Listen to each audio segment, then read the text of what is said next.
This is Nadine bringing you Ventura Vibe, a podcast featuring the local treasures of people and places that make our community here in Ventura so special.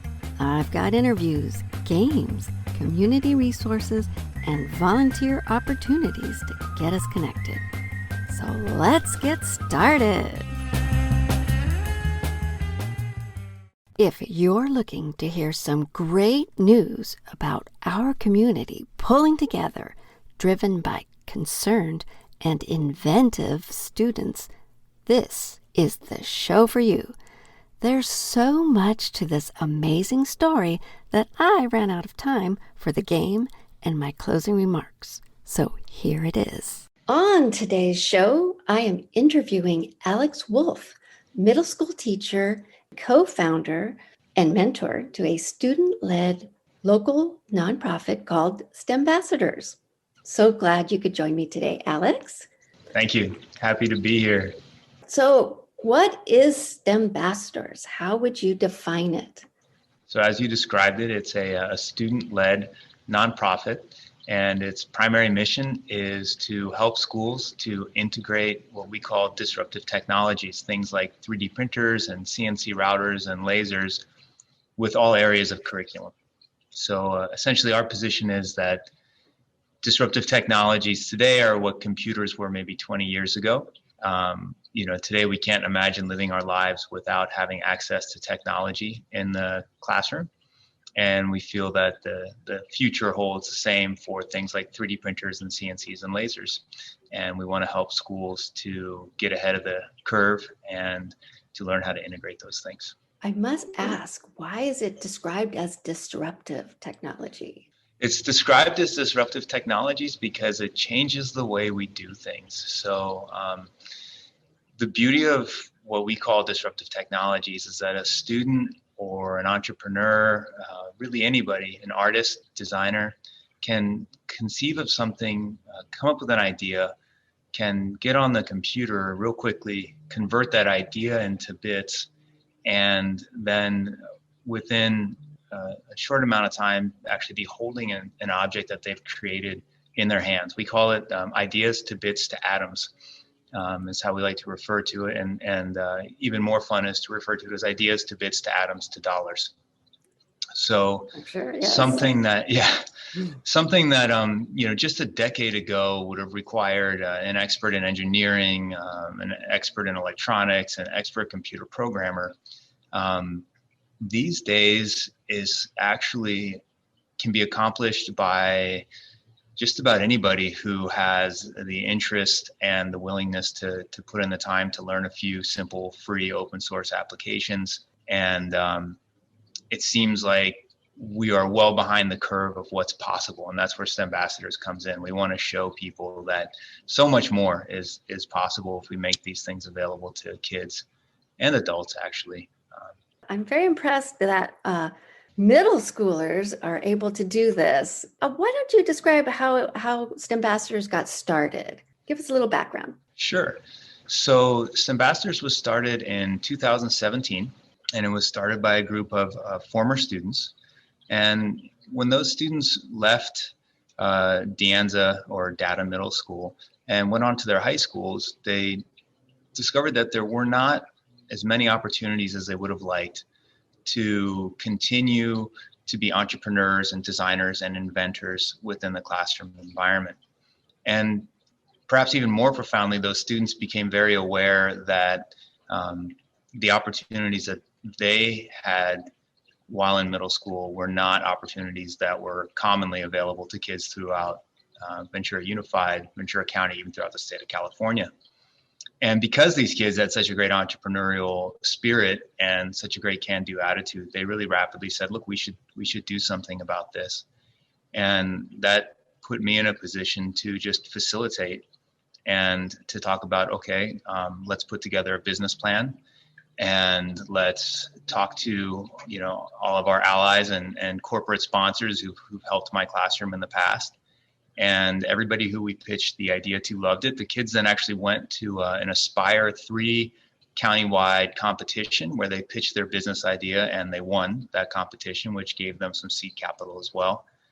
And now 3 years later, we're going from donations based to fee for services, and we've got all kinds of great statistics out there. Basically, we've exposed thousands of kids, trained 24 teachers, and we've donated probably close to $200,000 worth of equipment and training to our local community. Wow, your local nonprofit donated that equipment to the community. Yeah, but I should add that really, all we are is a conduit, right? Okay. We were able to donate that because local businesses, corporations, strong workforce funds, which is state monies, other monies, were able to sort of, use is not the right word, utilize us to help train teachers and students and to help put this equipment into classrooms.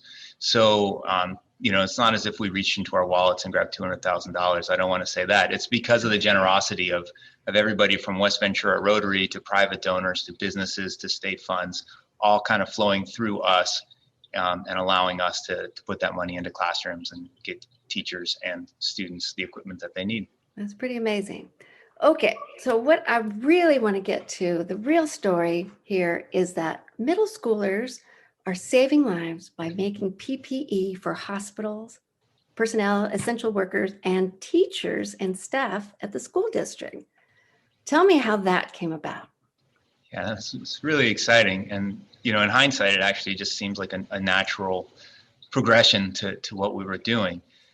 We talked about disruptive technologies before and how they empower people to come up with an idea and really quickly manufacture a product, and that wasn't possible before. And so when the school shut down, within days, two students approached me and said, "Hey, Mr. Wolf, there's a guy in Czech Republic who has come up with a face shield design that's been cleared by the European Union and it's been tested and proven.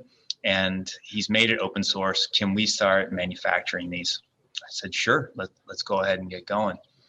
And we immediately were able to put to use a dozen 3D printers in the classroom, private 3D printers that these students had. But what was super exciting was we quickly were able to also reach out to the teachers that we've trained, to former students, and to community members. And in relatively short order, we were producing 200 to 300 headbands a day. They were just being dropped off on my doorstep. We were producing them out of our guest house at home. And this was happening at a pace. Industry had nothing at this point. Nobody was able to produce anything or get it to our hospital workers. And within days, we were able to do this. Again, kind of proving the efficacy of these disruptive technologies and showing that, even in the hands of a kid, and I never want to say it in a patronizing sense, because the kids can learn and grasp and sort of aren't constrained by what we think is possible or impossible. They immediately understood that they could do something and could make an impact. And the beauty of it is that, so I think for the first month we were 3D printing these headbands, and we produced, several thousand units and supplied every single doctor and nurse at VCMC and CMH, and then moved on to Dignity Health and St. John's. But once the community became aware of what we were doing, it was another student who reached out to me and said, my dad works for a medical supply company. They can make an injection mold. And again, this is coming from a student. And we talked to the medical supply company, and they said, in fact, yes, we can make an injection mold. And an injection mold is a different process, right? This is something that's more difficult to accomplish in the classroom. It's more industrial. But they made an injection mold for us, long story short. And by the time we finished producing, we had produced 20,000 face shields, and we had outfitted our entire community, first responders, and then we looked outward, and we were able to supply Navajo Nation, and we sent to probably half a dozen states across the United States, wherever we had connections or people reached out. And then the final step in all of this, which is incredible, is we got in contact with a couple of NGOs. One is Daughters of Charity, and the other was WEFTA, which is they typically set up clean water supplies across the globe. And we were able to send 400 face shields each to 4 different continents, 8 different countries, which were then distributed by the Daughters of Charity NGO. And the STEMbassador kids were actually able to communicate with the sisters in each of those countries, and we had great exchange of photographs and well wishes and everything else. So it became a really empowering sort of global operation. Super exciting. Again, launched by some kids in Ventura. Wow. So I have so many follow-up questions. Real quick, do we need to know what an injection mold is to understand your operation? Well, what I can say is that the way a 3D printer works is it takes a design and it slices it into individual layers. And then the 3D printer basically builds layer upon layer upon layer until it achieves whatever the design was. And that's not the fastest process in the world, right? So it's not super efficient. Unless you consider that, again, a decade ago, if you wanted to accomplish something like that, you would have had to send a design out to China, and it would have cost you tens of thousands of dollars. An injection mold, on the other hand, simply, basically melts and then extrudes plastic into a metal mold, and it can do one every few seconds, just popping them out. So that was the real difference, is that disruptive technologies are amazing, but they definitely have their place and they have limitations.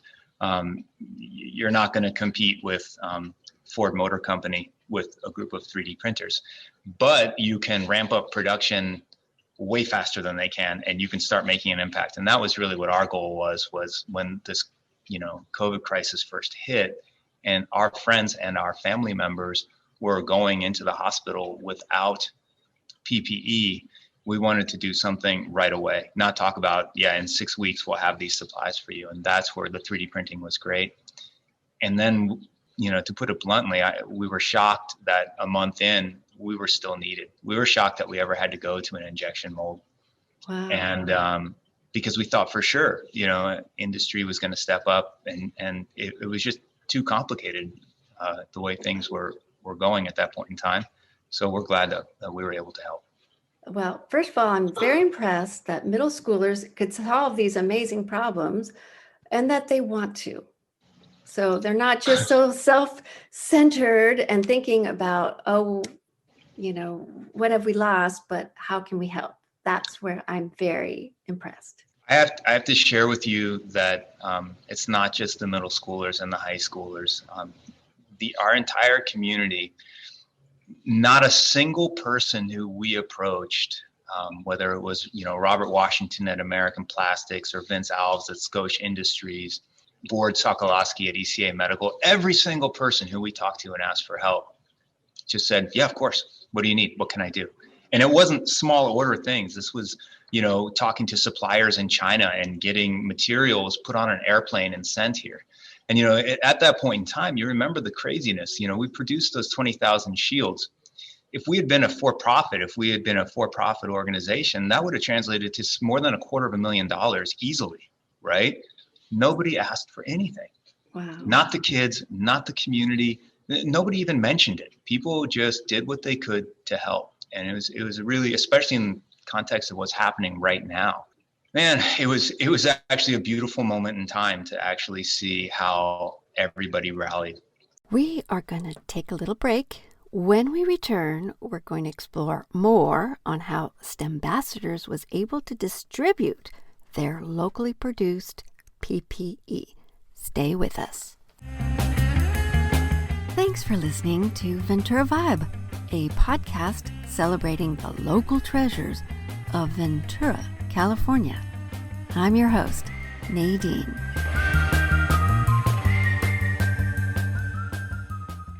I am talking with Alex Wolf, middle school teacher and co-founder of STEMbassadors. We've been talking about how this student-led organization has been making PPE. Now I want to know how they were able to distribute their life-saving product. Yeah. So my other question is, not only are you producing something, but there's this logistics. You're kind of like Amazon, where you have to distribute it and get it out. How is that possible? So it was really funny. I have to thank my wife for this. She came up with a pretty amazing system, especially considering that we were also social distancing throughout all of this. Yes.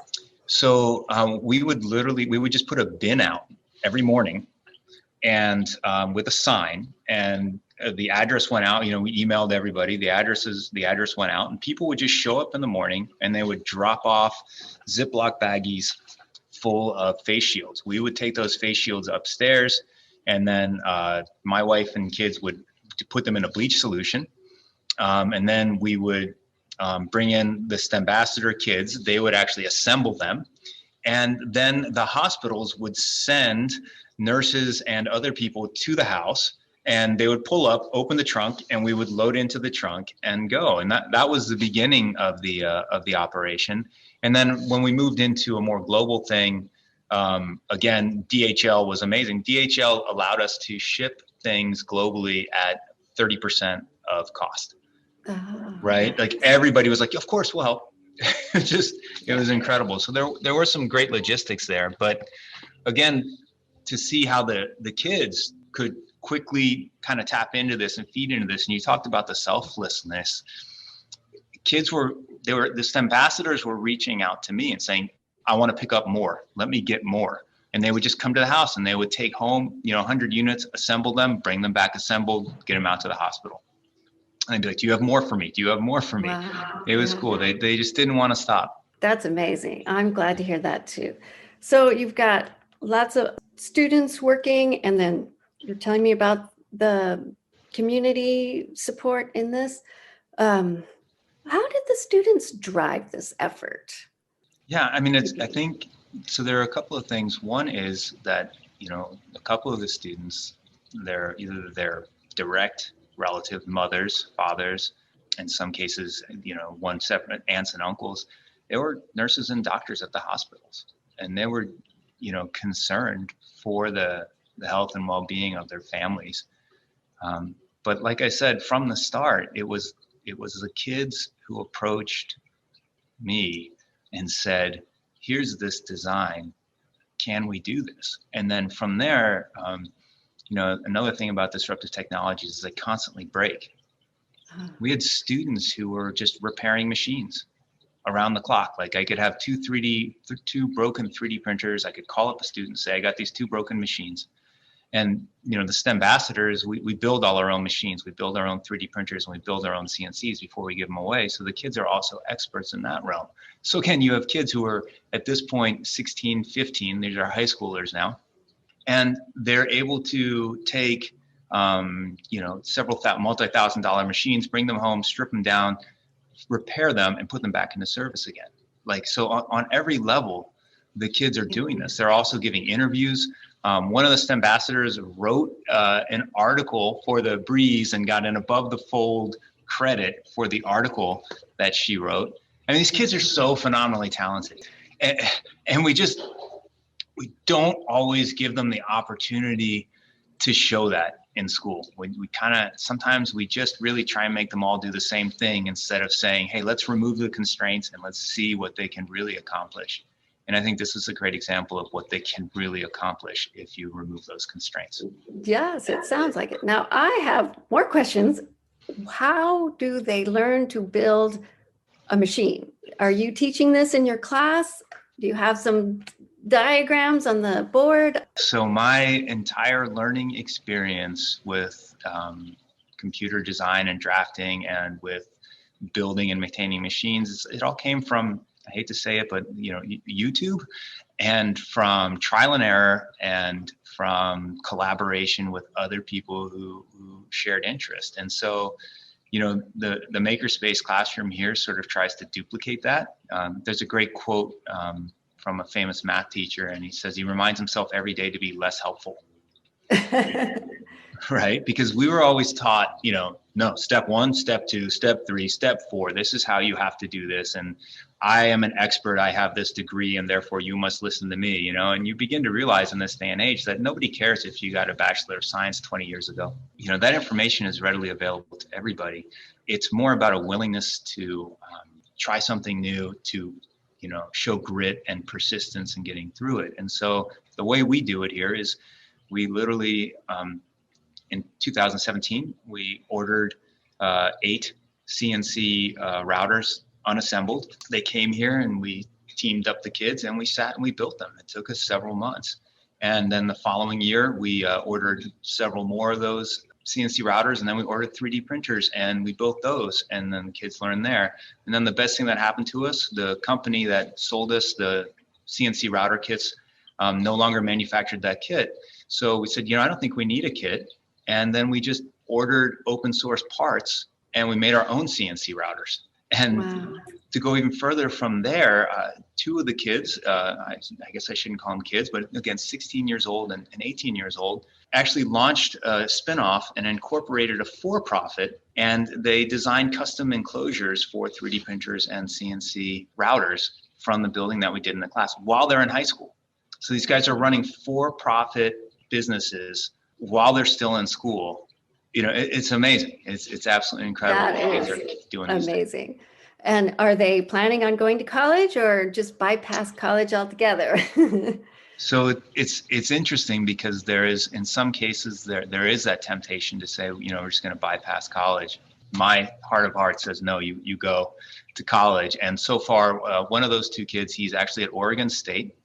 And at Oregon State, he has started his own branch of STEMbassadors. Within 2 weeks of being there, he had a meeting with the dean of the liberal arts college and the dean of the engineering college.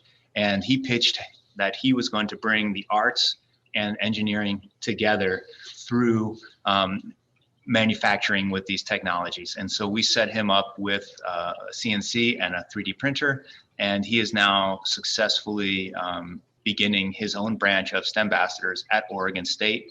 Once they have a crew of students, they'll duplicate our model and then help the schools there to integrate.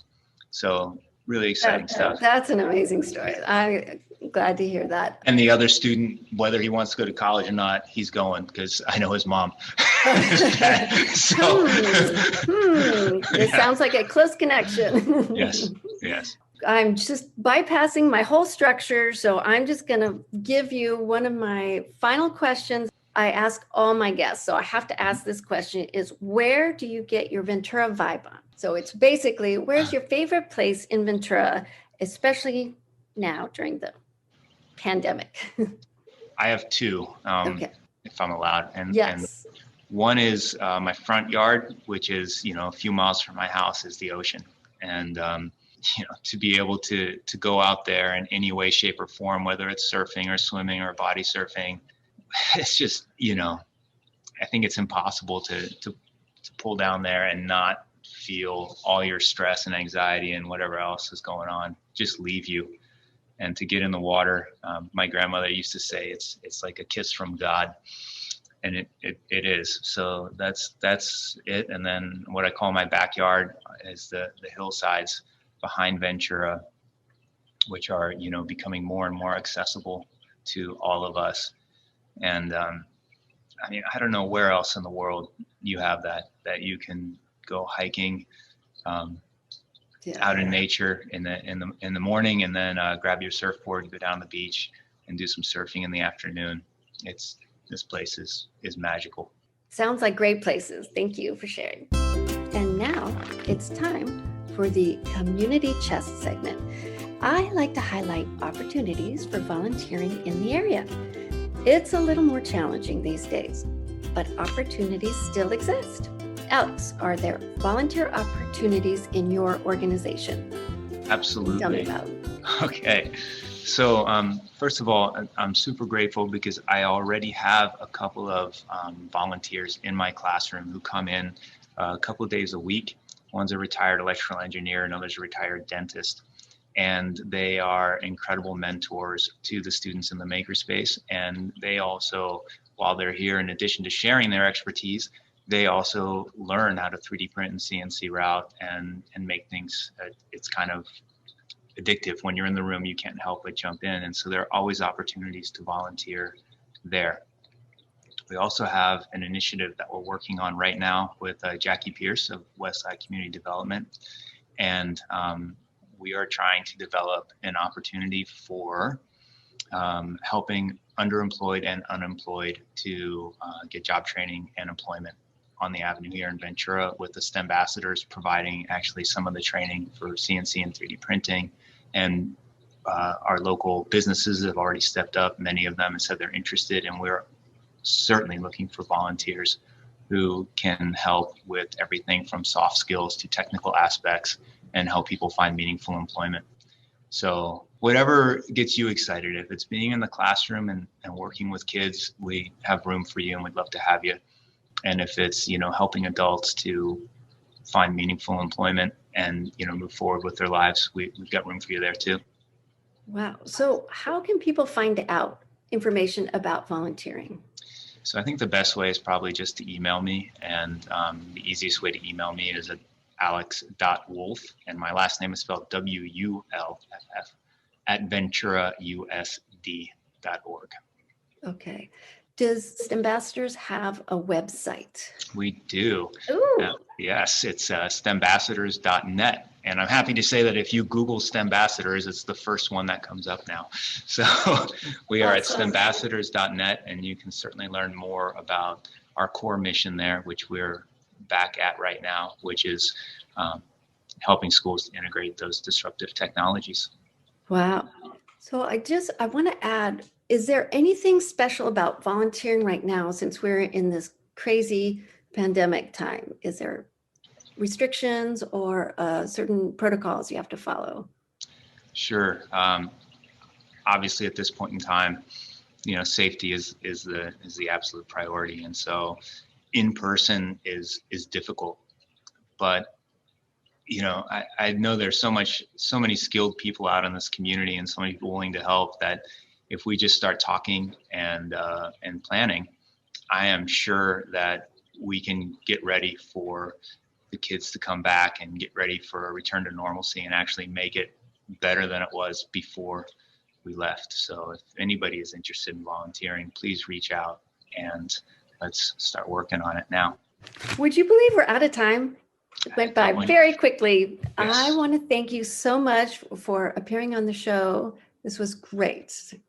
I appreciate it. Learned so much, and I'm so happy to hear your story. Thank you. Thanks so much for listening to Ventura Vibe, a podcast dedicated to celebrating the community of Ventura, California.